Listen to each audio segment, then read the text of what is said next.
गंदे बर्तनों के ढेर को देखकर घबराई हुई बीवी बड़बड़ाई, अलादीन के चिराग का जिन मर्दों को ही क्यों मिलता है? ख़वातीन को क्यों नहीं? काश आज मेरे पास भी कोई जिन होता तो मेरा भी हाथ बटा देता।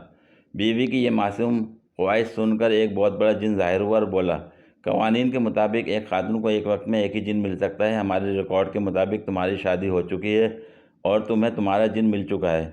उसे अभी अभी तुमने सब्ज़ी मंडी भेजा है। जाते हुए मुन्ना को स्कूल छोड़ेगा, रास्ते में वो टेलर से तुम्हारा सूट लेते हुए ग्रोसरी के स्टोर से घर का सामान भी लाएगा और फिर मेडिकल स्टोर से तुम्हारे लिए सर दर्द की टेबलेट्स भी लाएगा।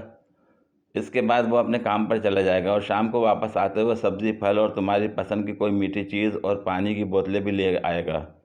मुन्ना को ट्यूशन वाली आंटी से उठाएगा और रात के खाने के बाद तुम्हें आउटिंग कराने ले जाएगा। तुम्हारा जिन अगरचे टाइम थोड़ा ज़्यादा लेता है मगर बहुत मेहनती, हिम्मत वाला और अलादीन के चिराग के जिन से ज़्यादा काम करने वाला है।